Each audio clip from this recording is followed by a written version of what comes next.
Erika Pérez Reséndiz, yo soy residente de medicina interna y el día de hoy vamos a ver el tema de leucemia linfoblástica aguda en adultos. Si Raúl me podría ayudar, por favor, a leer el caso. Claro, se trata de paciente masculino de 55 años de edad, sin antecedentes de importancia. Inició su padecimiento actual un mes previo a su ingreso con dolor abdominal en mi abdomen inferior izquierdo, posteriormente superior derecho con intensidad de 8 de 10, intermitente con irradiación a cicatriz umbilical, tratado con clonixinato de lisina, ketorolaco tramadol, sin presentar mejoría. Durante los siguientes días persistió con dolor abdominal y de extremidades inferiores, así como datos de sangrado de tubo digestivo caracterizado por melena a pesar de manejo analgésico con opioides y protectores de mucosa gástrica a doble dosis.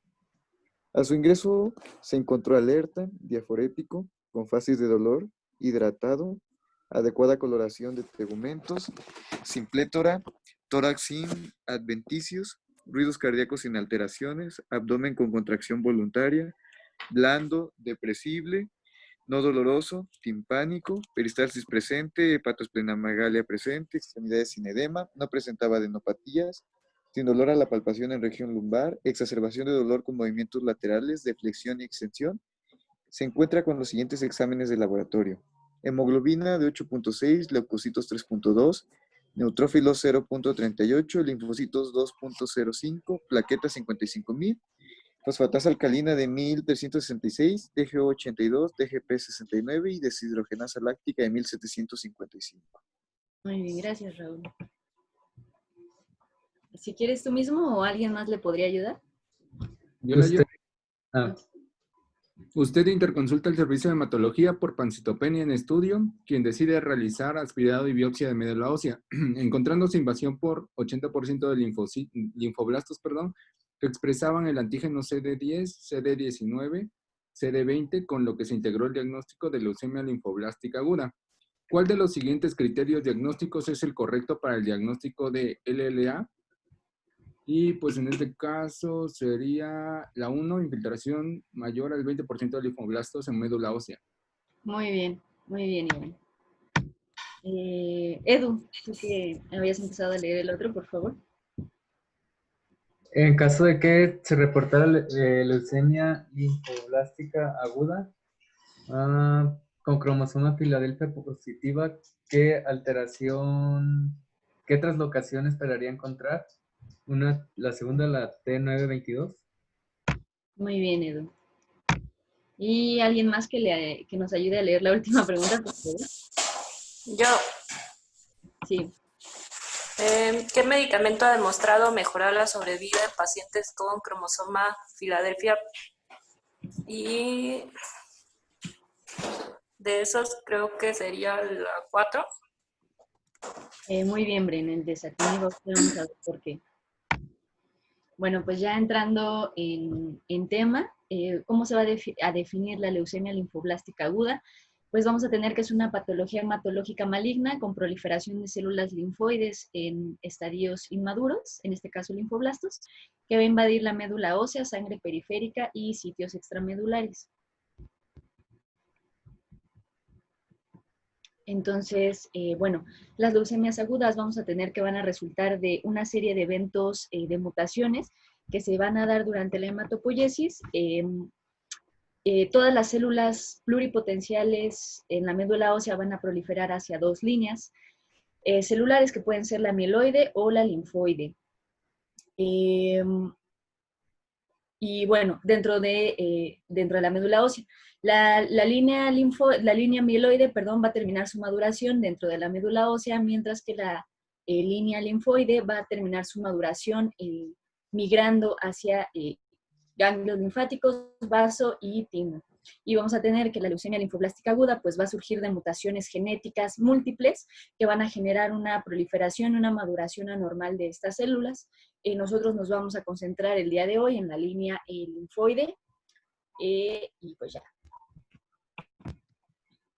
Vamos a tener que, dentro de la epidemiología, esta en realidad es una leucemia que es mucho más común en niños. Vamos a tener que tiene una incidencia máxima de 1 a 4 años. El 60% de las leucemias linfoblásticas agudas se va a diagnosticar antes de los 20 años, solamente el 25% se va a diagnosticar alrededor de los 45 años y solamente el 11% a los 65 años o mayor a los 65 años. Dentro de las estadísticas de Estados Unidos vamos a tener que se da en 1 a 54 habitantes por cada 100,000. Vamos a tener que esta leucemia es mucho más común en hombres con una relación de 2 a 1. Va a ser una leucemia realmente característica de niños y que va a tener un pico bimodal a los 5 y a los 50 años. Bueno, dentro de los factores predisponentes para presentar esta clase de leucemia, vamos a tener que menos del 5% de estas leucemias se va a relacionar con síndromes genéticos. Es decir, solamente 5% de los niños que presenten esta leucemia también van a tener síndromes como síndrome de Down, síndrome de Fanconi, ataxia telangiectasia, síndrome de Bloom. Esta leucemia también aumenta su riesgo de padecerla, por así decirlo, conforme se van acumulando mutaciones a lo largo de la edad. Vamos a tener que algunos virus se han relacionado con ciertos tipos de leucemias. El virus del Epstein-Barr se ha relacionado con una leucemia linfoblástica aguda de células B maduras, mientras que el virus linfotrópico de células T humanas se ha relacionado con una leucemia linfoma de células T. De igual manera, los factores ambientales pues, son muy importantes. La exposición a pesticidas, a radiación ionizante, principalmente en etapas tempranas o enfermedades de la niñez. Bueno, vamos a tener que alguna de las leucemias en edades pediátricas, pues se ha visto que pueden ser iniciadas incluso su patogenia in útero, por lo que el impacto de la exposición a factores ambientales durante el embarazo y una niñez temprana puede ser pues importante para pues la generación de esta clase de leucemias. Dentro de la presentación clínica, pues vamos a tener que no hay un cuadro clínico que sea muy específico o que nos pueda orientar hacia una enfermedad o hacia un tipo de leucemia. En este caso podemos encontrar síntomas B como son temperatura alta, pérdida de peso, sudoración nocturna, infecciones, disnea, fatiga, petequias, sangrados o sangrado más fácil, hematomas. Puede haber palidez. Si hay infiltración a vaso o a hígado, pues vamos a encontrar hepatoesplenomegalia.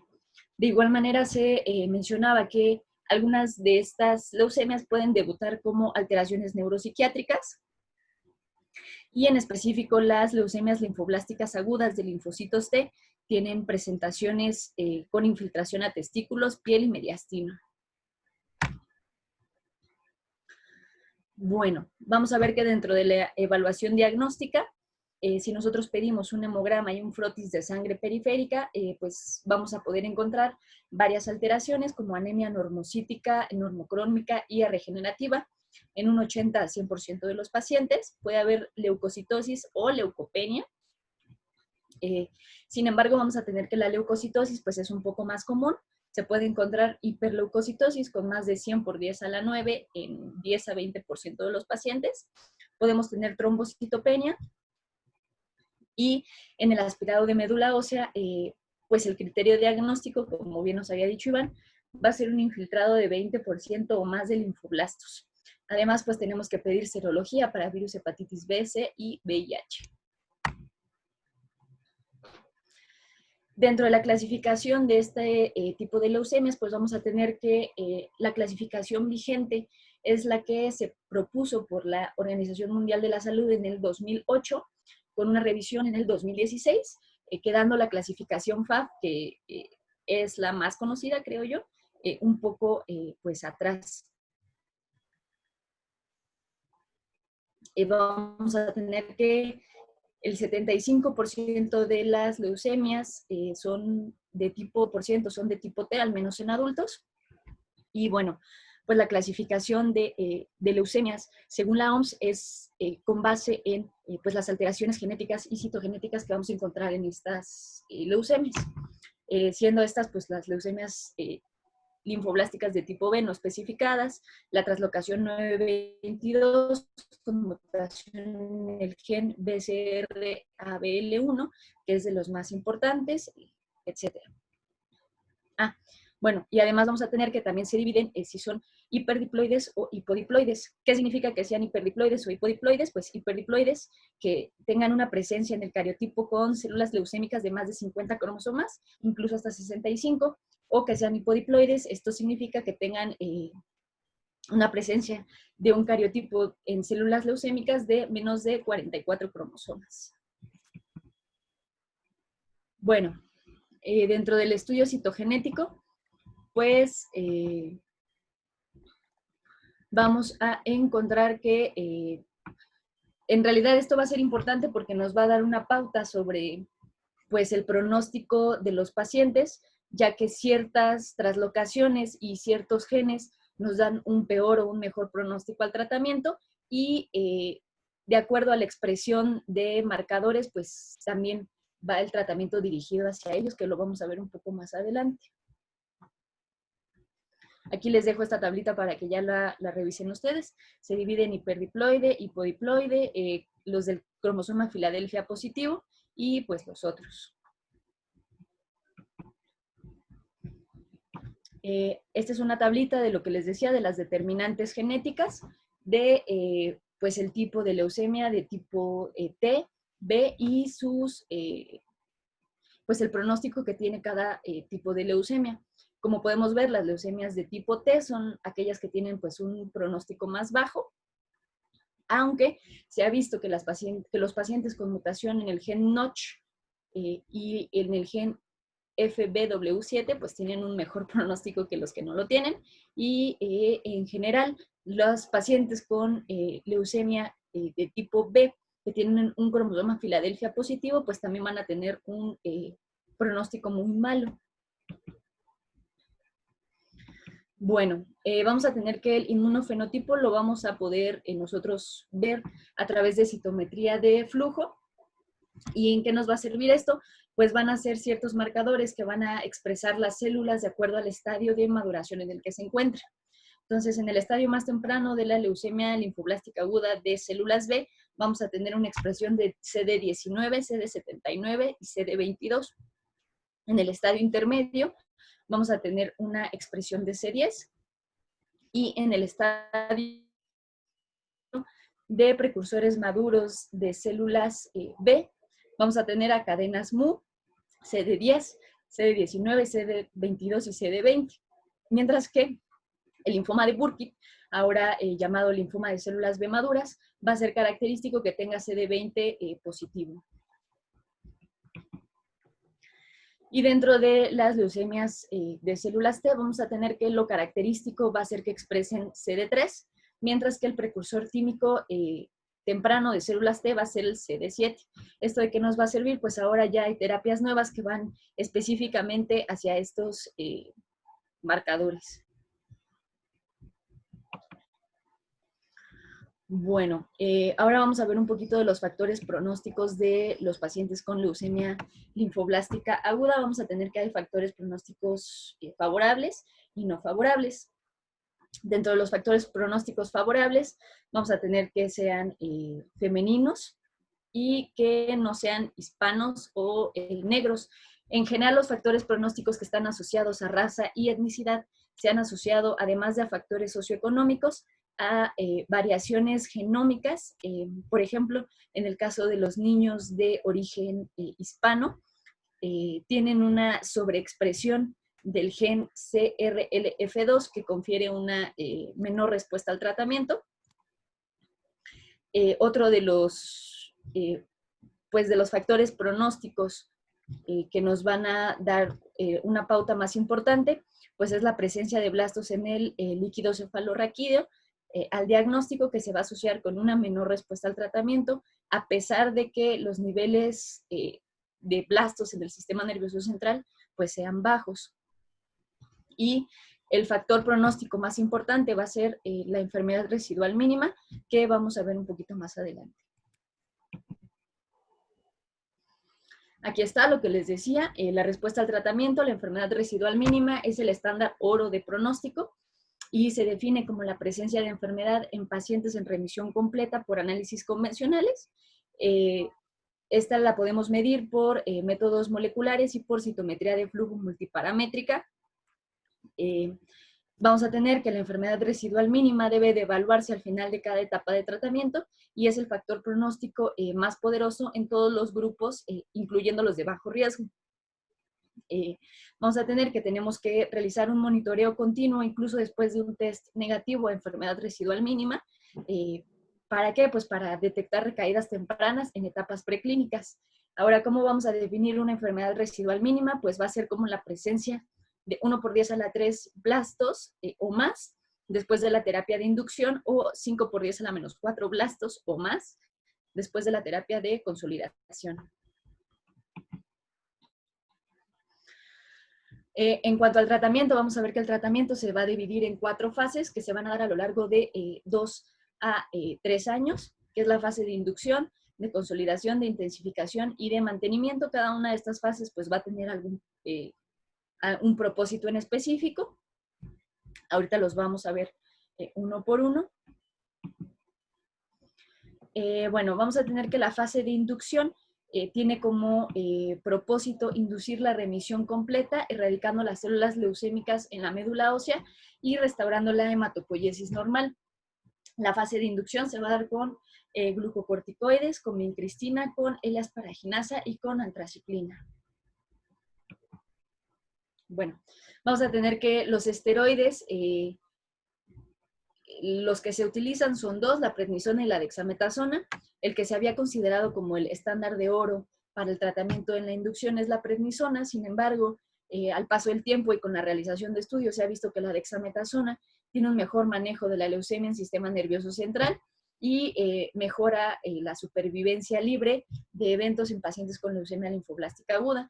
Entonces, pues realmente el que se podría decir que es ahora de elección, pues es la dexametasona, por esto que les comentaba de su mejor penetrancia en sistema nervioso central.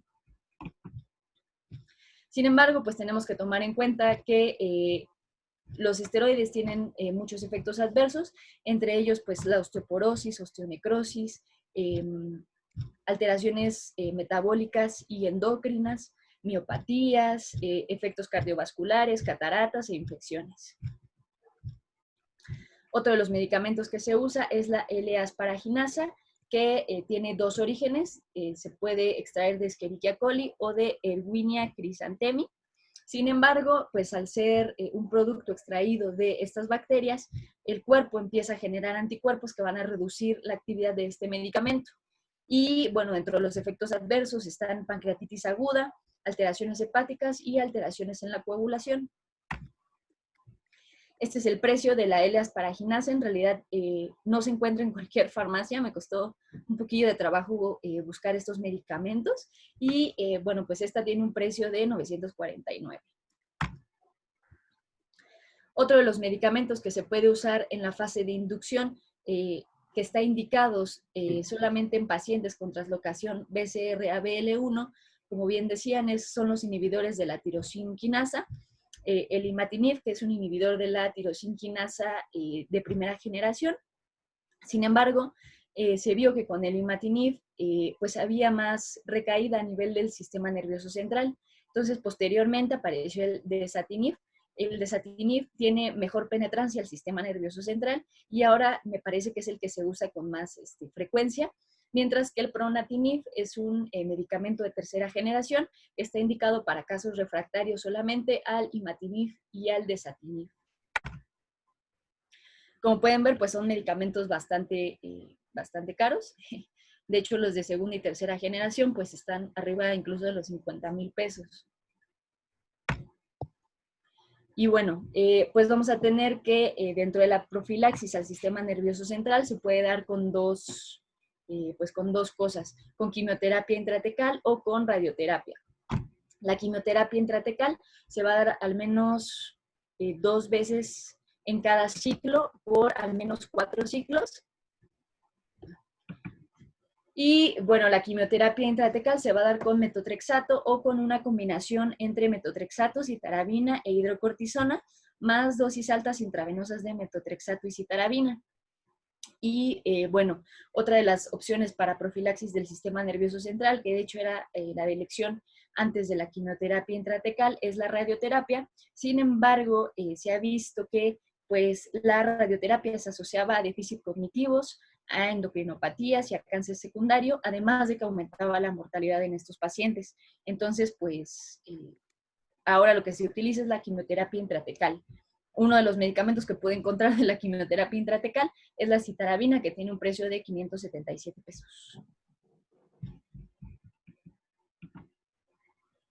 Bueno, posteriormente vamos a entrar a la terapia de consolidación, cuyo propósito va a ser la eliminación de células leucémicas remanentes después de la terapia de inducción, y se va a dar con cursos cortos cada 2 semanas con citarabina, con dosis altas de metotrexato, con vincristina, con asparaginasa, con mercaptopurina y con glucocorticoides durante 12 semanas.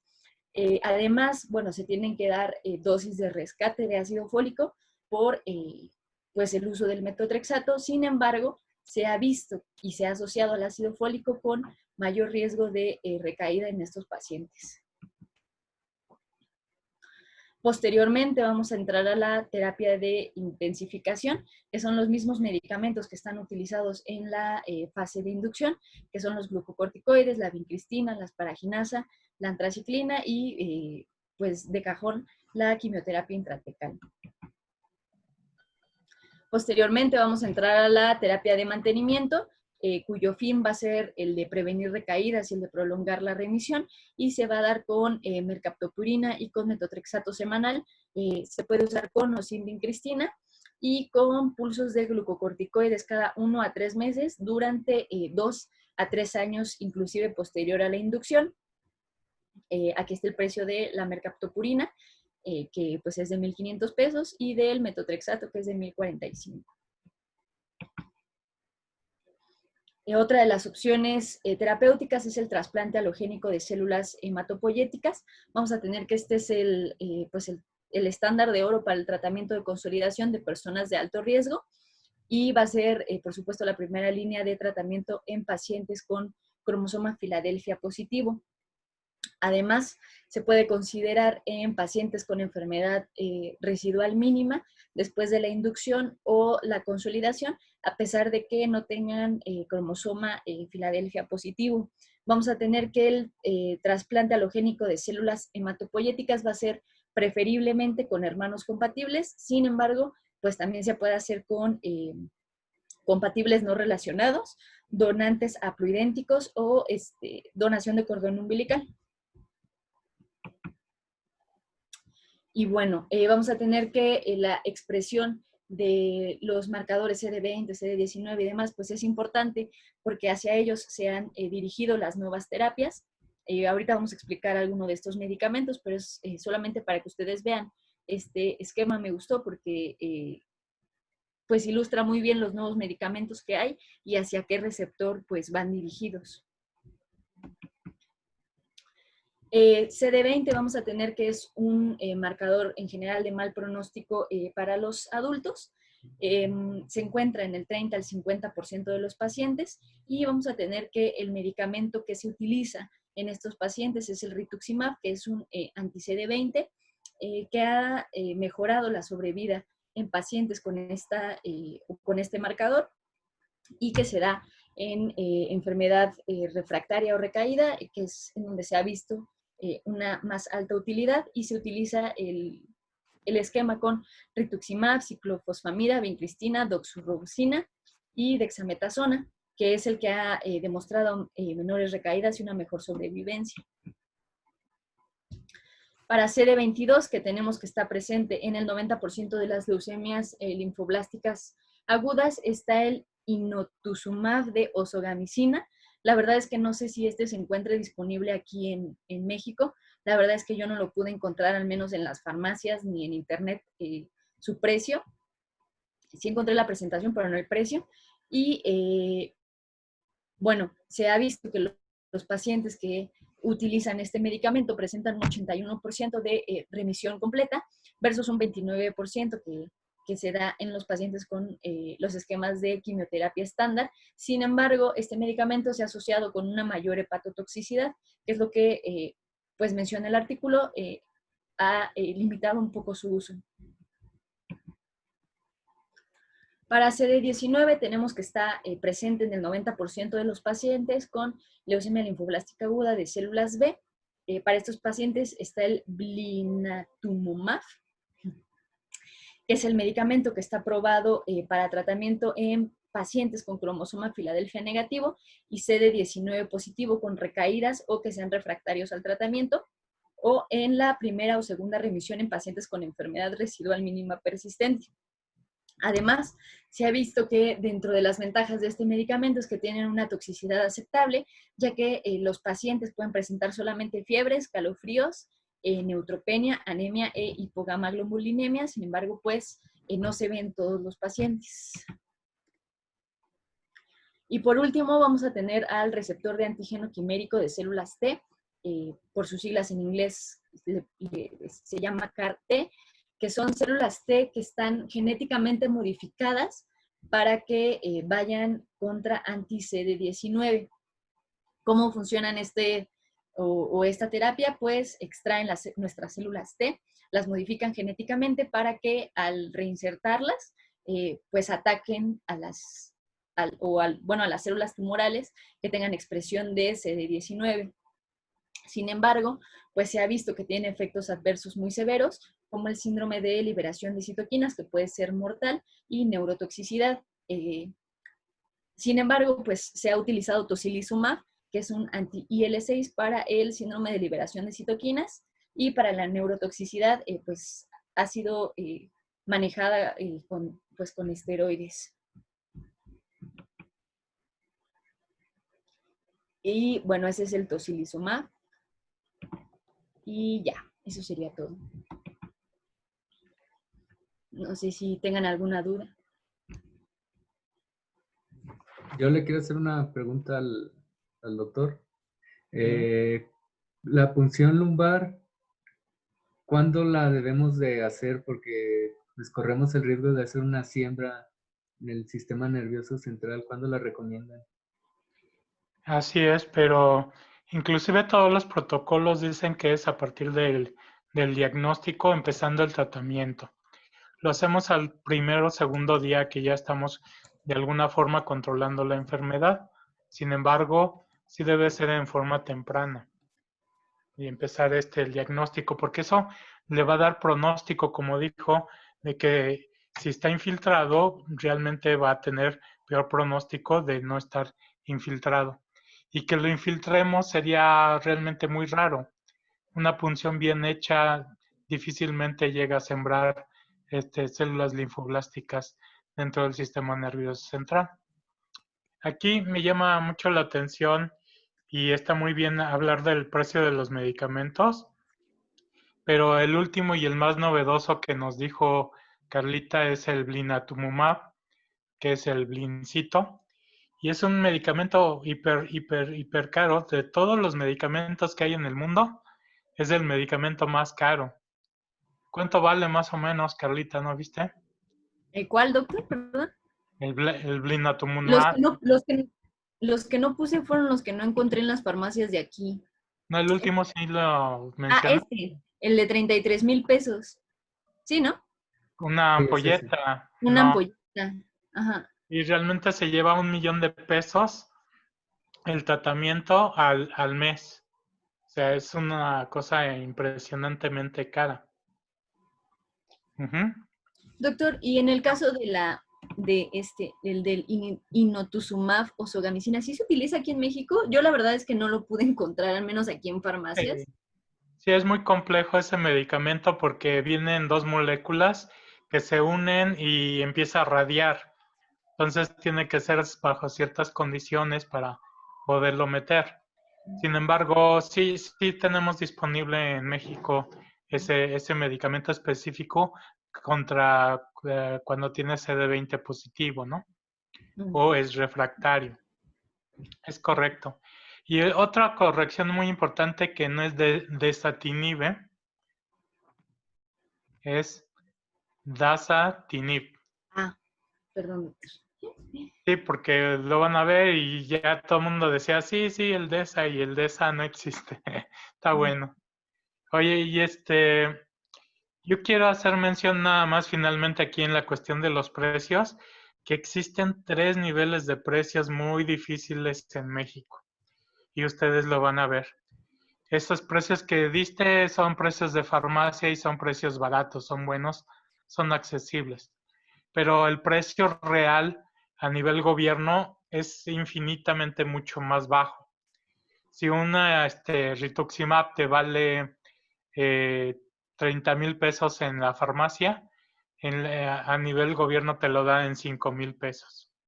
Entonces hay dos poblaciones muy críticas, una que tiene seguro y que le pagan el medicamento en la privada y puede acceder a la otra que está en tu institución, en nuestras instituciones y acceden a un precio mucho más bajo. Inclusive aún así es difícil costear esto en pacientes de bajos niveles. Le pasa al Instituto de Nutrición, no puede meter medicamentos muy altos bajo este tipo de costos.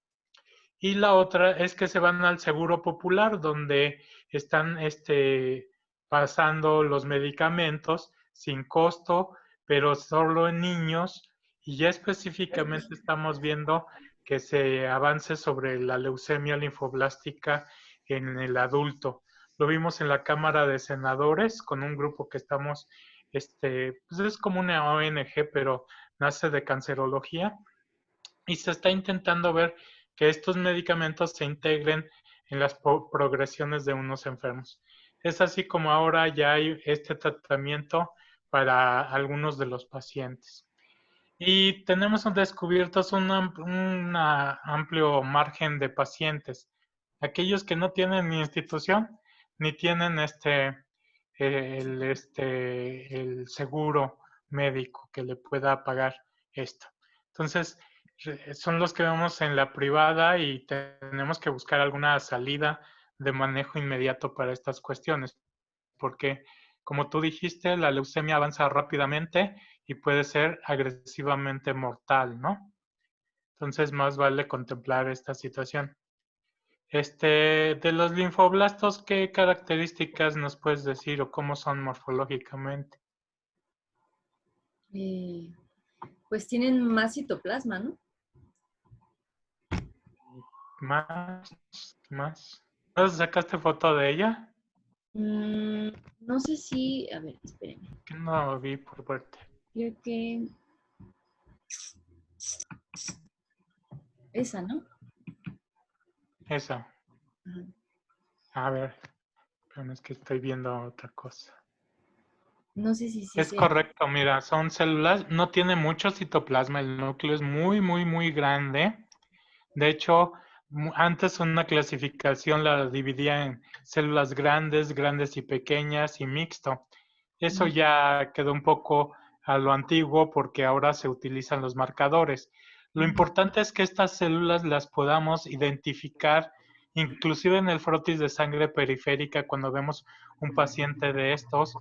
Es un núcleo que sale fuera del tamaño de cualquier otra célula, es un núcleo muy grande, pero además tiene nucleolos dentro del interior de su núcleo. Hay nucleolos, pueden ser múltiples y a veces una pequeña granulación en el borde o el borde citoplasmático se ve un poco más azul intenso. Pero ustedes ya viendo una célula así de tamaño normal, inclusive la biometría desde el aparato nos marca células fuera de rango con la posibilidad de ser inmaduras o de ser blastos, entonces ya les va a llamar la atención a determinar que este paciente requiere una médula ósea y que requiere ser referido tal vez lo más antes posible para que pueda ser estudiado en otro sitio. Si nosotros precisamos que puede ser tratado de una leucemia, el tercer nivel lo va a aceptar mucho más rápido que si lo mandan como una visitopenia, una pancitopenia, inclusive en este caso con neutropenia o leucopenia, que no llamaba mucho la atención, ¿no? Hachi tiene hiperleucocitosis con 100,000, ya queda sin duda, ¿no? Pero luego estos leucocitos tienen que saber si son linfos adultos o son linfos inmaduros. Aquí marca 20% de linfoblastos en la médula, pero ya como parte del diagnóstico, ¿no? Sí. Es correcto. ¿Alguna otra duda?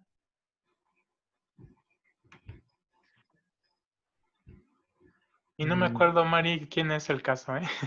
A ver, le voy a dar algunas pistas. De hecho, les quería comentar sobre el caso a los niños de que, pues, finalmente el diagnóstico o sospechar el diagnóstico nos corresponde a nosotros. Como bien dijo Carlita, cuando le mandé el caso, todo Es que parecía no menos lo parecía. mismo. Ajá, exactamente. Es un paciente que llegó a consulta por dolor lumbar, literal. Por eso llegó. Mucho dolor lumbar. Tanto dolor lumbar que se tuvo que hospitalizar. Una vez que se hospitalizó, pues si quieres cuéntales la historia, Carlita, en qué acabó la Creo historia, a que- ver si ya la reconoce el doctor. Ajá, pues fue un paciente en realidad que llegó por dolor lumbar, que incluso le descartaron hasta infarto, ¿no, doctora? Sí, Y en realidad se hospitalizó por un síndrome doloroso, pues lumbar, y por la elevación de las enzimas hepáticas, pero pues no tenía ningún otro síntoma o ningún otro dato característico como de leucemia. Y después, en los laboratorios de control, fue que ya se detectó la pancitopenia, ¿no? Porque exactamente. los laboratorios de ingreso, pues tenía bien la hemoglobina y demás. De hecho, copié los laboratorios ya de, De como cuando de ya la estaban estación alterados. hospitalaria. Ujú. Ajá, los del final, porque los de ingreso no estaban tan alterados. Estaban casi Y, normales. ajá, estaban casi normales, de hecho. Y pues después le dio una TEP, ¿no, doctor? Sí, pues de hecho, antes de la TEP, el doctor Mijangos justo le hizo el aspirado de médula ósea y Ah, pues, se le inició con esteroide, ¿no? ajá, pero en el aspirado de médula ósea salieron los blastos. Ujú. Y es 80% de infiltración de blastos. Sí. exactamente. Y la hemoglobina fue bajando. Ajá. Y además de que fue bajando la hemoglobina, pues también fueron bajando los leucos, las plaquetas, todo. Y posteriormente empezó con sangrado de tubo digestivo. Entonces, cuando ese paciente empezó con sangrado de tubo digestivo, pues obviamente le quitamos la enoxaparina, ¿no? Y como a los 3 días que el doctor ya estaba preparándolo para la quimioterapia, como a los 3 días de que le iniciamos, de que le quitamos la enoxa, hizo una TEP. O sea, del sangrado de tubo digestivo se fue a la tromboembolia pulmonar y finalmente falleció de la tromboembolia pulmonar, pero toda esta historia ocurrió en 2 semanas, o sea, de que se hospitalizó a que falleció, 2 semanas pasaron, ahí se hizo el diagnóstico y todo, pero justamente llegó como por otra cosa. ¿Ya se acordó quién es Doc o todavía no? Pues tengo muchos casos de esos. El que Me vimos, han hablado ya hasta ya defundido el pacientito y apenas para hacerle la médula. O doctor, Se sea, llama Ulises y Bravo Perea. ajá, lo exacto. importante es agilizar nuestros pasos diagnósticos, ¿no? Para que podamos Doctor, abordarlo más ese es el rápidamente, paciente ¿no? que vimos en el quirúrgico, ¿se acuerda? Hace Ujú. 4 años. Ese paciente fue el que falleció, que después la esposa estaba con dudas en el diagnóstico. Y tenía creo que anemia macrocítica, ¿no? Exacto, sí, algo Sí. así. Bueno, y otra cosa que quería comentarles es acerca de las células CAR-T. Las células Mm. CAR-T, pues es una de las técnicas de biología molecular más avanzadas de las que se tienen actualmente. Es algo muy interesante porque Carlita lo dijo así como, pues te sacan los linfocitos T, y es cierto, pero hacer eso a nivel de biología molecular es muy complicado. De hecho, el CAR, que es el antígeno quimérico, ya van como en la 4ª generación y porque justamente vieron que tenían muchas complicaciones, ¿no? O sea, tú entrenas a un linfocito T para que específicamente destruya las células, en este caso, Morales. la leucemia, pero el linfocito T se te puede salir de control y para hacer justamente para hacer pues ese entrenamiento o ese cambio que es el CAR, hacer que el linfocito tenga el CAR y reconozca específicamente el CD o la proteína o la glicoproteína que tú quieres que reconozca para que destruya las células leucémicas, que tienen que ser muy específicas, porque lo padre de esta técnica, pues sí sería, ¿no? Que sería tan específico que solo destruiría las células tumorales, ¿no? El problema es que para eso hay que hacer edición génica, y en la edición génica tienen que utilizar muchas técnicas de biología molecular como el CRISPR-Cas y otras cosas que utilizan, pero al final una vez adentro de los linfocitos, pues tú ya no los controlas, ¿no? Y también se puede relacionar a muchas complicaciones, como bien lo dijo, de la tormenta de citocinas, o que se vuelvan locos y empiecen a hacer cosas autoinmunes, etcétera, ¿no? Y ya una vez adentro, pues ya no los vas a poder sacar, ¿no? Entonces, o que esos linfocitos también en algún momento empiecen a proliferar y pudieran volverse neoplásicos. Hay muchas opciones, ¿no? Está en experimentación, es una muy buena idea. Ya existen las técnicas de biología molecular para hacerlo. En algunos lugares sí lo están haciendo. Hay mucha investigación al respecto. Y ya van en la cuarta generación del CAR, ¿no? Y van a seguir avanzando porque pues es el futuro, yo creo, de los tratamientos específicos, de las terapias dirigidas, que sería algo fabuloso que se tuviera, pero pues ahí andan experimentando. No sé qué opina usted, doctor, de estos Claro, CAR T es cells. una técnica innovadora que, como tú dices, ya está bien demostrado, bien hecho el trabajo. Sin embargo, en México no lo tenemos muy disponible. No lo van a ver todavía en muchos hospitales Ujú, hasta dentro de un poco de tiempo por también el alto costo que incluye sí, toda la herramienta de bioingeniería genética, ¿no? sí, Que claro. ese es el problema. Nada más teniéndolo ya se empieza a realizar y a pedir todo esto.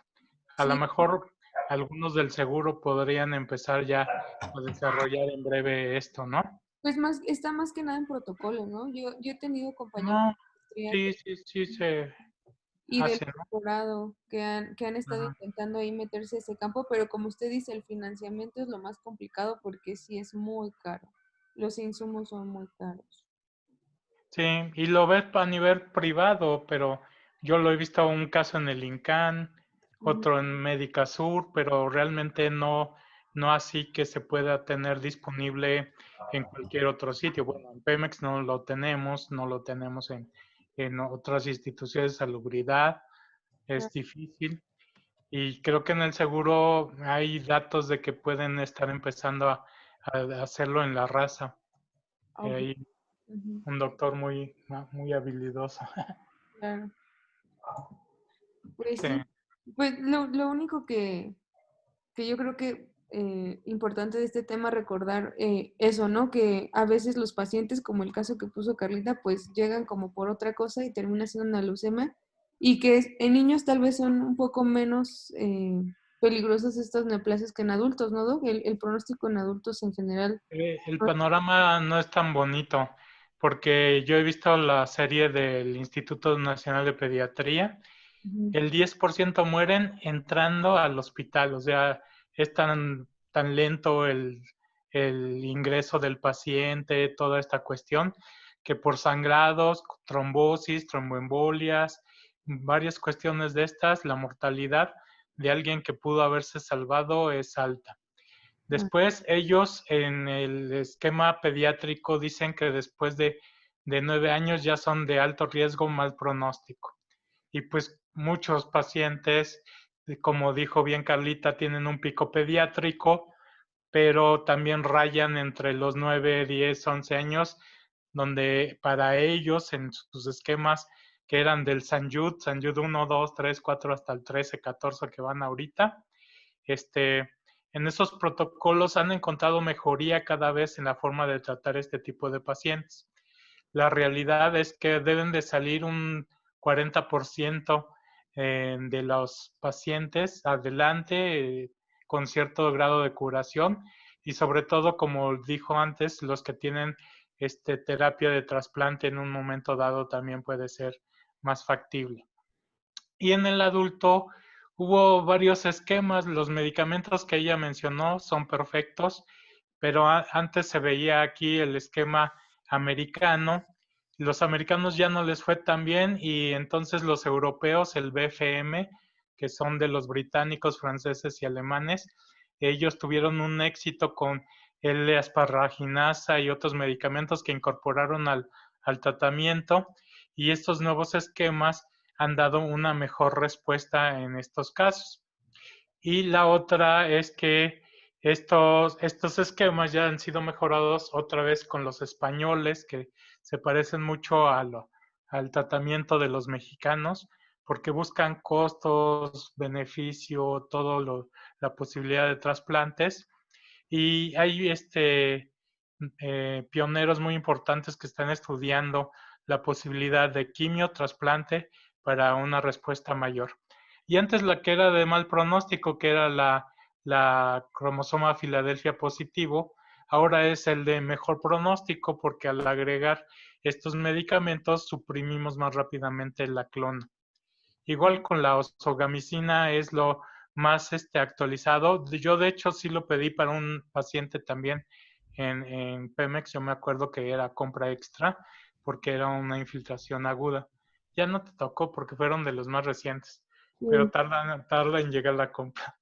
claro. Sí, no, créame que estamos acostumbrados a que tarden en llegar las compras. Bueno, no sé si alguien quiere agregar algo más o comentar algo más. Pues ya nada más, Mari, que pues muchos de esos pacientes a nosotros nos va a tocar recibirlos y hacerles, pues, o llegar a la sospecha diagnóstica de la leucemias. Entonces, esta leucemia.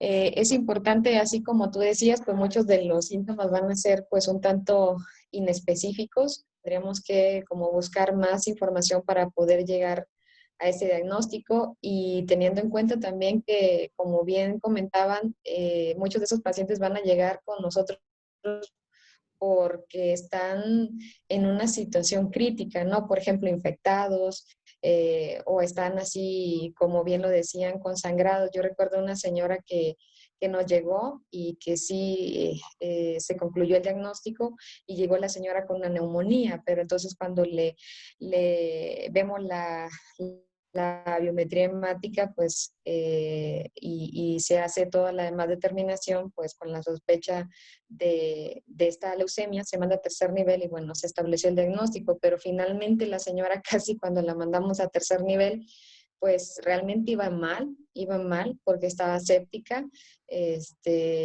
y desafortunadamente falleció. Entonces son pacientes que nos llegan la verdad es que mal en un momento en el que pues su pronóstico va a ser pues malo por las complicaciones con las que se presentan. Pero pues sí, es algo o es una patología que nos va a tocar verla de primera instancia y bueno, ya parte del tratamiento pues sí va a estar ya llevado a cabo o establecido por parte del subespecialista, ¿no? Pero sí de primera instancia debemos de tener todos los datos clínicos, el sospechar, el hacerle los estudios con los que nosotros contemos para que finalmente pues se pueda llegar a otro nivel de atención. Bueno, pues no tenemos nosotros la forma de hacer lo que es más cosas como el aspirado de médula ósea o hacer la determinación de cariotipos o el resto de los estudios que hay que hacerle, pero pues sí, es importante tener la sospecha ahí. Y aparte creo que de este tema de leucemia sí viene dentro del PUEM, sí viene Mari, ¿no? Sí, Recuerdo que venía una del LA. Y preguntan lo del cromosoma Filadelfia, sí, sí. preguntan parte del tratamiento. Ujú. Creo que de las demás cosas que recuerdo. Sí, el Filadelfia siempre se los ponen. Y si no viene en el PUEM, viene en el examen de IMSS, así es que tómenlo en cuenta de todas las leucemias. Creo que el examen del IMSS lo hace un hematólogo porque dicen que Sí, les... viene mucho, mucho de mato. Ajá, Entonces tomen todas las cosas claves. sí. Los R2, ¿algo que quieran agregar o comentar? O... Ay, ahí está Susi. Ah, sí, sí, cierto. Lo que dice Susi, el porcentaje de blastos, más del 20%, lo pregunta junto con el cromosoma Filadelfia. Claro. Bueno, pues si ya nadie más tiene algo que comentar. es viernes Ujú. y tal vez todos queramos ver la tele o dormir o yo qué sé, ¿no? Y Mm, los ahí- restantes pues mañana tienen temprano su examen, entonces ¿Mañana qué hora va a ser, doctora? A las 7:30.